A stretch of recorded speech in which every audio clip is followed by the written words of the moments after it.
केतेक खड़ प्रकृतिर व्यक्ति निरीह आदिवासी महिला जमी को जोर जबरदस्त हड़प करने को उद्यम करुथिबार एक सांघातिक अभियोग आज आठगड़ थाना करा जायछि। श्रीमती दुला देउरी और नेपुरी बेहेरा नामक दुई जन आदिवासी महिला आज आठगड़ आदिवासी और दलित परिषदर सभापति विचित्रानंद सेठी आठगड़ थाना को आसी सेमानकु जातियाणा आक्षेप, हत्या, धमक और जमी हड़प भली सांघातिक अभियोग मेघा ग्रामर विपिन साहू बयस 45, पिता कैलाश और प्रशांत कुमार सामल बयस 42, पिता कृष्णचंद्र सामल और अन्य दुई जनक नाम थाना एतला देइछंती। एतला अनुसार गत 2 तारिख मंगलवार मध्याह्न सेमानक घर मेघा ग्राम को आसी कहिले जे तुमे करिथिबा मेघा तैला मामलारे तुम सपक्ष डिग्री होइछि।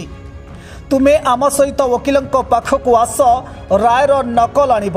आम्भे एतिरे राजी न हेबारु सेमाने आम्भकु अश्लील भाषारे गालीगुलच करी धक्का देई गाड़ी रे बसाई आठगड़े थिबा एक घर को आनिथिले।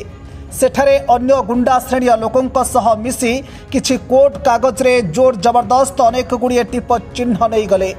घटना बाहर जणाइले जीवनरू मारिदेवा को धमक मध्य देइथिले।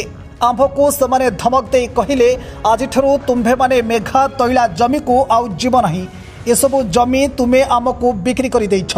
एणु सेमाने सुरक्षा पई थाना रे अभियोग करिसंती। बर्तमान सेठिकार से जगार गुंठ 2 लाख लेखा जाऊँगी। 1,60,000 देले जने के 2 एकर लेखा आप विचार करूँ मात्र आम कालकुलेसन गुंठ 3,000 कर नहीं जाए बसी मु जनईदेवा चाहे आपण मान मध्यम एवं सुधा भी आठगड़ अनुसूचित जाति जनजाति उन्नयन परिषद वंचित अच्छी। आम दलित आदिवासी मान लड़े करुचु, ए लड़े अब्याहत मो कहया कथा जदि ठीक न्याय दि जाऊ। 4 दिन तले मोहन माझी को एमानकर दाबी पत्र लेकिन दे आसी एबे भी आमे कहूचु तुरंत हमको फैसला करंतु, तांको उचित प्राप्त देई तांको जमीन निया जाऊ। यह ही हमर दाबी। यदि यह तुरंत करा न जाए समग्र आठगड़ अंचल रे निया जलिबो। समग्र आठगड़ अंचल समस्त आदिवासी हरिजन लोक माने अनुसूचित जाति जनजाति लोक माने रास्ता पर को आसीबे। आठगड़रू महेश्वर बेहेरांक रिपोर्ट, मेट्रो टीवी ओडिशा।